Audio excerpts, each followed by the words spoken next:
Amigo, ¿Cómo estás, Andrés? Muchas gracias por hacemos un brindis. la invitación a este programa tan hermoso. Saludo al equipo de producción también. Muy bien, Y bueno, vamos a hablar algo de lo que nos compete, ¿no? Así que empecemos nomás entonces, ¿ah? Te mandé las preguntas, pero veo Shoot que. me. Shoot me. ¿Ah? Creo que hablé un poquito sobre drogas de abuso, bueno, y algunas drogas. Y primero que nada comenzar con el tema de la diferencia, qué es dependencia, qué es abuso y qué es consumo problemático. Bueno, vamos por partes. Dependencia, la palabra te lo dice. Es depender para vivir, para ser vital, ¿sí? Tener la vena vital con una sustancia. Es decir, dependemos de una sustancia para vivir. Bien. ¿Sí?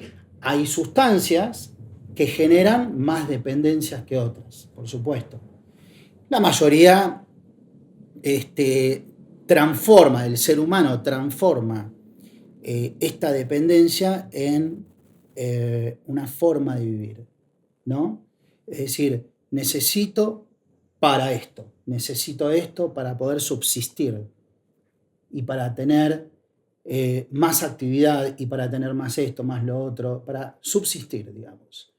Eso es la dependencia de una sustancia. Dependemos de algo para vivir. Si no lo tengo, ¿qué me pasa? Por un lado. ¿Me dijiste? Adicción. Adicción. La adicción van de la mano, por supuesto. Hay sustancias que producen más adicción que otras, son más adictivas que otras. Y tiene que ver también con esto de depender de algo para vivir nuevamente. Soy adicto a esto, necesito esto para vivir. Y la última era consumo problemático. Consumo problemático, bueno, es el consumo masivo irresponsable de determinada sustancia. Puede ser una sustancia legal o ilegal. Puede ser una sustancia legal, ilegal. Una actividad también sexual puede ser. También, por supuesto. Cualquier cosa que produzca adicción, digamos. Nosotros en el trabajo que hacemos es justamente transformar ese consumo problemático en un consumo responsable, ¿sí?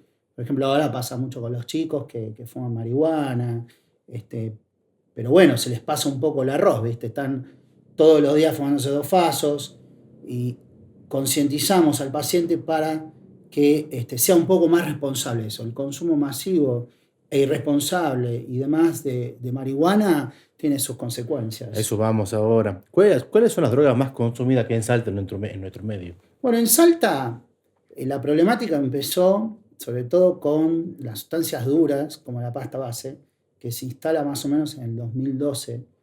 Yo me acuerdo que hablaba con un clínico, el doctor Henry, que me decía, mira Agustín, acá va a empezar a haber problemas a partir de la pasta base, que es todo el requecho, digamos, de las porquerías, más de 200 porquerías tiene eso, ¿sí? Todos químicos, para que entiendan. Químicos, todas porquerías. Y lamentablemente se instala en Salta en ese año más aproximadamente, y además al ser una droga barata, digamos, que se consigue acá en la esquina, en cualquier lado se consigue, los chicos con pocos recursos tienen mucho acceso a ese tipo de drogas, ¿no? Pues aquí, en Salta, además de la pasta base, que te diría que lo podemos dividir en estratos sociales, si querés.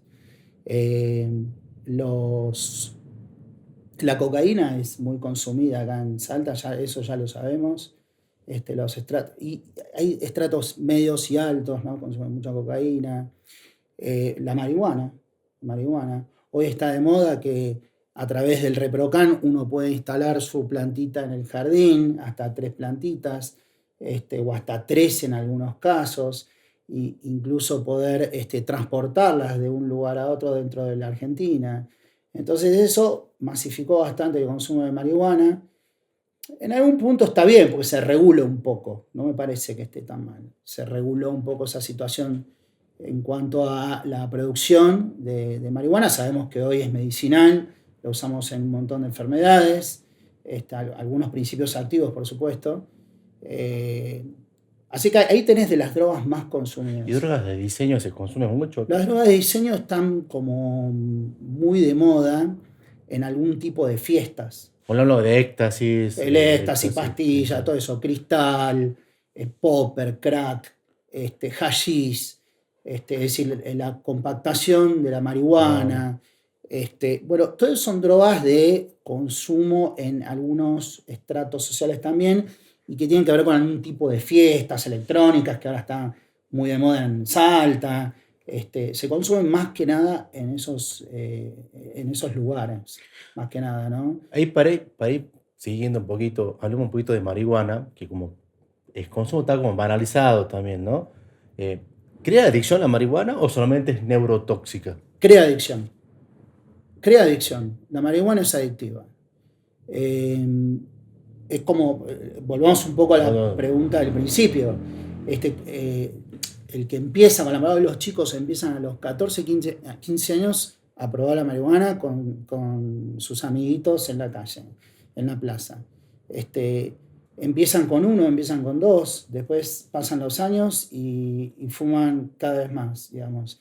Todos los días ya no es uno, es dos, y así, creando de alguna manera esta adicción que es increcento, digamos, y además cierta refractariedad a la acción del THC en este caso, cada vez necesitan más para generar algo, algún y efecto. también el autocultivo, o digamos que la marihuana de los años 60 tiene diferente concentración de THC que la marihuana del día de hoy. Del día exacto. Hoy son más tecnológicos Lógica, digamos, las producciones, ¿no? Están modificadas exactamente. genéticamente, les van incluso modificando tanto la concentración de tetrahidrocannabinoides con cannabidiol, van como, viste, regulando un poco eso. Eh, También se ve mucho el consumo de hongos alucinógenos, es común en Salta, porque acá tenemos una zona que todo el mundo la debe conocer, la calera, la calerilla, donde crecen hongos a mansalva y se consume como cucumelo, amanita muscari, son distintos tipos de hongos que la gente consume también, ¿no? Volviendo un poquito a la marihuana. La marihuana, la pregunta sería, ¿el consumo crónico produce psicosis? Es la puerta de entrada a la psicosis, totalmente. Hay un libro, no me acuerdo el autor, que justamente habla sobre esto, de un psiquiatra, pero sí, el consumo a lo largo de los años, ¿sí? Lamentablemente produce una puerta de entrada a la psicosis, a las esquizofrenias que vemos mucho acá. Son chicos en general que han comenzado a muy temprana edad, ¿sí? Sobre todo chicos que empiezan a consumir a los 12, 13 años, Ajá. donde es decir, el desarrollo del cerebro, que es muy importante, hay una teoría sobre el desarrollo del cerebro, el segundo pico de migración de neuronas a la corteza más externa, que ocurre básicamente en la preadolescencia y cuando somos bebitos, y ahí estos chicos empiezan a consumir a esa edad, justo donde es importante el desarrollo del cerebro, el pico más, uno de los más importantes, y ahí la cagan, entran es decir, alteran esa migración neuronal, y sí es la puerta de entrada a la psicosis. Cosa que importante, son cuadros irreversibles, son cuadros crónicos, bueno, todo un tema, ¿no? Bien. Y también por ahí leía que también la marihuana es como que produce el fenómeno de escalada, Sí. de migrar a otras drogas, digamos. Totalmente. Siempre las drogas van combinadas, van de la mano. Por ejemplo, con el alcohol. Ahora me estoy tomando una copa de vino, me hace recordar a que viene de la mano con el alcohol, Alcohol. con la cocaína, con un montón de drogas que sí ayudan. El famoso policonsumo, El digamos. policonsumo, se complementan, digamos, ¿no? Insisto en esto, en algún momento la marihuana ya no hace más el mismo efecto que al principio, ¿no? Este fenómeno, digamos, La famosa de tolerancia, tolerancia. ¿no? Que ocurre con muchas drogas. Entonces, cada vez necesito más para suplir el efecto del principio. Eso es lo que pasa. Después, si vos querés hablar de enfermedades, ¿sí? Son difíciles de tratar. Difíciles de tratar, ¿por qué? Porque al ser refractarios a medicamentosos, digamos, el cerebro de alguna manera se impermeabiliza ante la entrada de distintas moléculas, son difíciles de tratar porque, bueno, justamente no funcionan pero doctor, los psicofármacos no le funcionan. Los receptores están destruidos. Los receptores están exactamente, la membrana neuronal, que es voltaje dependiente también, se impermeabiliza. Y bueno, son tratamientos duros y difíciles. Volviendo un poquito a la pasta base, sobre todo en el consumo de la preadolescencia, 12, 13 años, y justamente coincidiendo con el tema de la migración neuronal, ¿en cuánto tiempo vos crees que ya produce un daño cognitivo irreversible el consumo de pasta base? El consumo de pasta base a los 6 meses, lisa y llanamente, a los 6 meses te limó el cerebro. Literal, así. Literal. En un camino sinuoso e irreversible. Ese es lo que hay que concientizar, es eso, ¿no? Los padres de estos chicos se preocupan cuando empiezan a ver síntomas de sus hijos. Y bueno, son muy difíciles esos casos de pasta base, digamos. Lamentablemente es una droga barata, se consigue fácilmente. Y en cuanto a la droga estimulante, es la más estimulante actualmente acá. La más estimulante, sí. Por eso quedan todos pegados. Exacto. Sí. Cuando te llega un paciente que tiene un problema de consumo problemático, ¿cómo se lo encaras desde tu especialidad a ese paciente? ¿Sí o sí los primeros 15 días tiene que estar con un tratamiento farmacológico? Mira, depende el grado de consumo, primer punto. A ver, lo primero que uno tiene que pensar es en desintoxicar a ese paciente. Y dependiendo del grado de consumo. Lamentablemente, los sistemas que hay para la desintoxicación son pocas. A veces están llenas, son difíciles de conseguir. En Salta, por lo menos, pasa en muchas provincias esto, no es que solamente en Salta, pero todas las unidades que hay para desintoxicación son pocas y la verdad que cada vez están más completas, entonces son difíciles de enganchar uno de estos lugares, ¿sí? En Salta podemos hablar de 4 o 5 lugares, nada más. En Salta capital. Esos 15 días tiene el paciente internado. Son 15 días de internación. Del paciente internado, absolutamente. Se le ponen drogas en general endovenosas, con enfermeros, con psiquiatras. Médico clínico. Exacto, por supuesto, con todos los controles clínicos.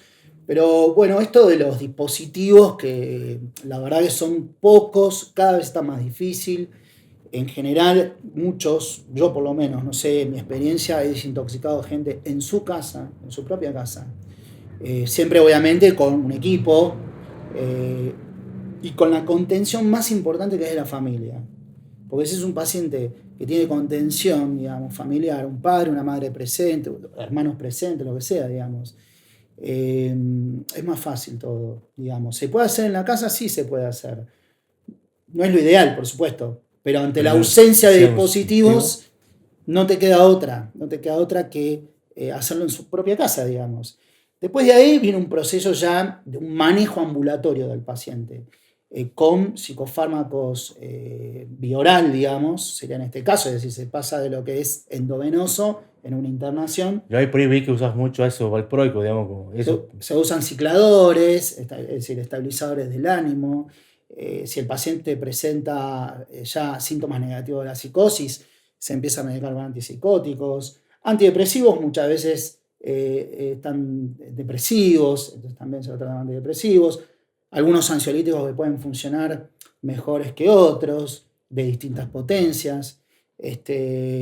También es difícil el manejo ambulatorio de estos pacientes porque acuérdate que no solamente están afectados ellos, sino todo el entorno. Todo el entorno familiar. Todo el entorno familiar se enferma. Eso es lo que vemos en la práctica. Y ahí se lo empieza a ver a través de un equipo interdisciplinario, que también sería lo ideal siempre, con un asistente terapéutico, claro, todo lo que es el abordaje siempre con un equipo interdisciplinario que pueda contemplar no solamente al paciente, sino a la familia, que es importante, ayudarlos, porque en general la familia no sabe mucho, no sabe cómo encarar estos. En Estados Unidos se usan una cuestión que se llama intervention, que es la intervención del paciente cuando no hay conciencia de enfermedad, no hay registro de enfermedad. Entonces sí, lo que se hace es una práctica muy común y conductual en Estados Unidos, que es esta intervención no solamente de la familia, sino de los amigos, de todo su entorno, que le hacen dar cuenta al paciente de que algo le pasa, digamos, ¿no? Porque el primer paso siempre es que el paciente reconozca y registre que algo le Está pasa, pasando. que tiene un problema. A partir de ahí, ese es el primer paso. El puntapié inicial es ese. A partir de ahí para adelante, ¿sí? Y siempre, obviamente, que el paciente quiera salir adelante. Si bien vos sabés que el porcentaje de recuperación es muy bajo, del 5 al 7%, realmente es muy bajo. Muy bajo. Es muy bajo. Pero bueno, siempre hay una luz y se puede. Agustín, ¿qué es la patología dual en adicciones? Es una muy buena pregunta. Patología dual, estamos hablando de una persona, un ser humano que tiene alguna patología psiquiátrica de base, ¿sí? Que puede ser depresión, trastorno de ansiedad generalizada, lo que vos quieras. Una patología de base, digamos, ¿sí? Y a posteriori algún grado de adicción a alguna sustancia psicoactiva, por ejemplo, cocaína, no sé. La dependencia con una sustancia. Es decir, se combina la enfermedad de base con una adicción a alguna sustancia. Eso es una patología dual. Acá en Salta tenemos un psiquiatra que es el doctor Nacho Crespo, que hace patología dual. Da unas charlas muy interesantes sobre patología dual.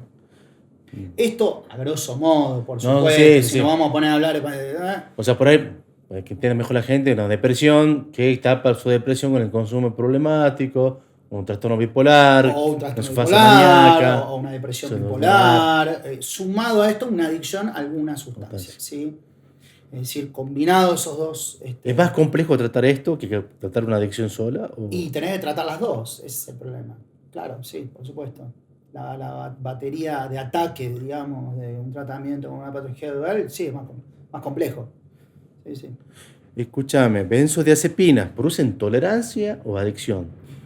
Benzodiazepinas producen dependencia, tolerancia, las dos, ¿sí? Todas las benzodiazepinas que hablemos. Porque es como que vengan al consultorio, toman mi Alplax 0,5 miligramos hace 8 años. Hace 8 años, sí. Sí, efecto placebo. Exacto, efecto placebo. Pero todas producen tolerancia y son dos propiedades de las benzodiazepinas. Además de los efectos adversos, además de los efectos residuales, etcétera, ¿no? ¿Hay muchas personas que tienen consumo problemático de benzodiazepinas? Totalmente. Pues encima es legal, o sea, es fácil conseguirlas. Son fáciles de conseguir, moneda corriente, en cualquier farmacia te la venden sin una receta, el amigo del amigo lo consigue, en las prisiones se consigue mucho, ¿no? Los presos consumen mucha benzodiazepina, incluso como moneda de intercambio por algunas cosas en la cárcel. Son medicaciones que son fáciles de conseguir, digamos. Vamos a las drogas psicodélicas, LSD, la más consumida en fiestas sí. y bueno, derivado de los hongos, digamos, alucinógenos. ¿Producen adicción la psicoactiva? No tanto, en realidad, vamos a decir.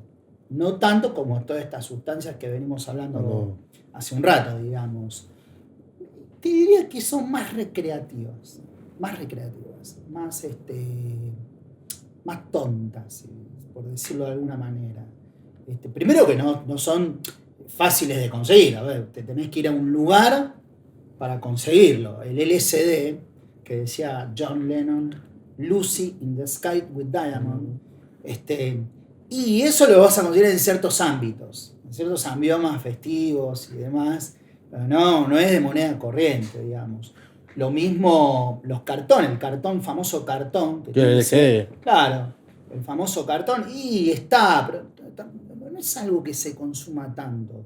Existe, por supuesto, en Salta se consume, pero no es algo que la gente busque, en realidad. ¿Sí? ¿Y la famosa ayahuasca qué es? Ayahuasca, son rituales que tienen que ver con unas sustancias que te producen acá en Salto, bueno, hay mucho, ¿no? No, yo no tengo conocimiento, la verdad. Hay Ay, personajes sí, que te hacen ciertos... te venden el rito. te venden el rito. El problema de estos personajes es que no está regulado. Yo he tenido pacientes que han ido a estos lugares y han disparado psicosis, lo cual parece riesgoso, ¿no? Sumamente riesgoso. Todo esto es Se depende de cada ritual. paciente también. Si vos tenés antecedentes de esquizofrenia en tu familia, por ahí. Bueno, eso es algo que no está muy controlado, lamentablemente. Y yo he tenido pacientes que han estado ahí y han disparado algún tipo de psicosis, brotaron o lo que sea. ¿Cuál es tu opinión personal? En Australia el año pasado han aprobado el uso de psilocibina Exacto, sí. para ciertos trastornos psiquiátricos. Sí. En España creo que lo aprobó este año. Sí. ¿Tenés conocimiento sobre eso? Bueno, hace 2 años que trabajo con la psilocibina, es un hongo de cultivo, no es que se agarra del piso, que vas a la calle a agarrar la psilocibina, no, tiene un cultivo, está controlado, hay un protocolo, hay investigación científica. Hoy está aprobado en algunos países, como decías, como uso para tratamientos psiquiátricos. En Buenos Aires se usa mucho, en Córdoba. En el Durán creo que estaban haciendo, ¿no? ¿En dónde? ¿En el Hospital Durán puede ser? Se usa mucho en el Borda. El Borda. Yo le digo a unos tipos hipiatras, le digo yo, que dan charlas en los congresos sobre psilocibina.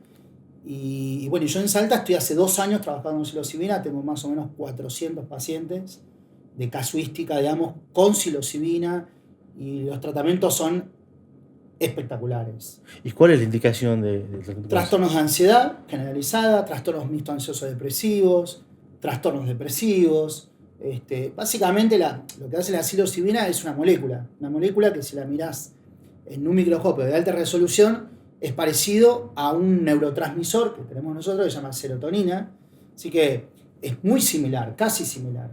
Este hongo fue históricamente usado por los hippies de Estados Unidos en alguna época, en los 70, pleno auge hiponcho americano, ¿no? Digamos. Ahí se empieza a usar como macrodosis. De hecho, en Argentina existen psiquiatras que usan como macrodosis. Los tienen tan monitorizados, creo yo. Sí, por supuesto hay dosis. Acuérdate que todas estas cosas nosotros lo usamos como miligramos kilogramo peso, sí. igual que el aceite de cannabis, por ejemplo. Entonces, según el peso, se da ciertas dosis. Hay todo un protocolo, no se toma todos los días. Eso quiere ir, entonces toma de día por medio. ¿Se toma para siempre o son ciclos? No se toma para siempre, se trata de regular un poco la serotoninemia y la concentración de serotonina en brecha sináptica en área emocional del cerebro. En general, uno hace estudio que se llama serotonina en sangre, se mide. En Salta creo que no sé si se hace, pero en general se manda a Buenos Aires. Pero en general regula rápidamente y es un tratamiento súper efectivo. Yo tengo de esta casuística te comentaba, un 97-98% de positivo. O sea, si somos resultadistas, positivo 98%. Tuve muy pocos casos negativos. Pero si o sí vas, o sea, se hace tratamiento primero con un psicofármaco, lo habitual, recién psilocibina, o se puede ir directamente a psilocibina. En general, el paciente debe estar limpio de psicofármacos, ¿sí? Son pacientes, te diría, la mayoría que ha tomado medicación y que eligen otro camino, digamos. Y te dicen, yo esto no quiero más, quiero ir por otro camino, algo más natural. Y la psilocibina es una alternativa que, bueno, esperemos que se difunda más. Se difunda más y se legalice en algún momento, como se hizo con el aceite de cannabis, que venimos con esto hace mucho. Bueno, ojalá suceda esto acá en Argentina. Y vamos a las terapias un poquito más agresivas, la terapia electroconvulsiva, ¿se puede usar para adicciones? Se usa para adicciones, tiene varias indicaciones. Acordate que volvemos un poco atrás. Porque está demonizada también ese tipo de... Está demonizada, es algo que, bueno, que en algunas provincias incluso no es de uso habitual por los psiquiatras. Acá en Salta sí, por suerte, debo decir. Las 2 o 3 indicaciones tienen que ver con adicción, pero por una cuestión de esto que hablábamos al principio, la refractariedad medicamentosa que se produce por el consumo masivo a lo largo de los años de distintas drogas, incluso de psicofármacos. Esa es una indicación. Sí. El consumo de drogas crónico, el consumo de psicofármacos indicado por una patología psiquiátrica, altera, o sea, que así altera, digamos, la neuromodulación o la neurotransmisión cerebral. Totalmente, lo altera, y incluso más en trastornos depresivos recurrentes, que suelen ser pacientes que han tomado medicación muchos años, distintos esquemas de antidepresivos, distintas benzodiazepinas, etcétera, etcétera, produce esta alteración de la neuromodulación, como vos decís, y el TEC es una indicación para estos casos. Por supuesto, los casos son tremendamente positivos después de... Explicar a la gente que va con anestesia general. Eso es exacto. En un quirófano, no es que lo enchufamos. Exacto. Porque la gente tiene esa creencia. Tiene esa cosa de Francia del siglo XVI en una silla conectado a cables. No, esto se hace en un quirófano. En general es un quirófano sucio, no es un quirófano sucio. Entiéndase que no es un quirófano con todo el protocolo, porque en realidad uno entra así vestido, digamos, ¿no? Anestesista. Anestesista, siempre se le pone una sustancia que se llama propofol, que es un anestésico de vida media corta, ¿sí? Lo que se genera con el terapia electroconvulsiva es generar convulsiones en el paciente, ¿sí? Se le aplica en general un disparo, en general se va de menor a mayor, de 30 a 40 y después se va aumentando a 90 voltios y demás. Eso se aplica, es un disparo simplemente en el cerebro que produce esta alteración del voltaje de la membrana fosfolipídica que está dependiendo de ciertos iones como el cloro, el potasio, el sodio que entran, que tienen cargas. Se altera un poco esa permeabilidad de la neurona para que la molécula, en definitiva, y las terapias combinadas, ¿qué quiere decir? Combinadas es TEC más psicofármacos que consume el paciente, actúe de una mejor manera, por decir así. ¿Y qué es la estimulación magnética transcranial? La estimulación magnética transcranial Eso se viene ahora también. Es lo que viene ahora, lo que ya está instalado en algunos países. Hace 20 años en algunos países. Exactamente, en España hace mucho que se usa, en Estados Unidos, en Argentina tenemos en Buenos Aires. Vendría a ser la modernidad del TEC, vamos a decir. Es lo moderno, que tiene que ver con parecido a la terapia electroconvulsiva, que es la que se hace, que hablamos recién, nada más que la aplicación y los estímulos son magnéticos. Es decir, la electricidad se transforma en magnetismo a través de una bobina con alambres de cobre y eso va directamente al cerebro en ciertas regiones del cerebro según la enfermedad o la patología que estemos tratando. Es un concepto nuevo que se hablaba. Es un concepto... de tratar circuito, no síndrome, digamos. Exactamente, circuitos es lo que... exactamente, sí. Se aplica a los circuitos neuronales, digamos. Es decir, la masa del tejido neuronal sería. Ojalá que en Salta lo tengamos pronto. Perfecto. Ya para ir terminando, Agustín, 2 preguntas que son del programa. La primera es, en el caso que te secuestren, ¿a quién elegís para que negocie tu rescate?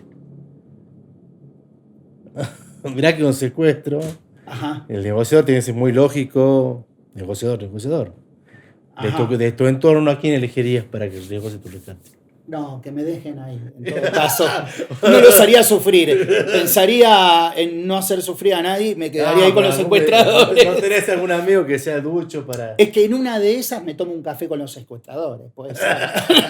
O una copa de vino, vaya a saber. O me llevan de viaje. Claro, creo que puede existir la posibilidad de que con esos secuestradores pueda negociar yo mismo, incluso. Perfecto. La segunda pregunta, en 10, 15 años, ¿dónde te ves? ¿Cómo te visualizas? Mira, mi sueño es ir a la Toscana o a algún lugar de Italia. Mi familia es del sur de Italia, así que me encantaría terminar cultivando algunas uvas para un buen vino. Y no te veo pisando uva, Agustín. No, seguramente no, pero alguna vez me entendí con el mosto, así que está bien. Y probablemente haciendo algún aceite de oliva, me imagino eso, terminar frente al Mediterráneo con los pajaritos y qué sé yo, Italia. Ahí me imagino. Qué bien. Bueno, muchas gracias por venir. Hacemos el último saludo. Gracias a vos, muchas gracias, a los chicos también. Gracias, Andresito, por la invitación.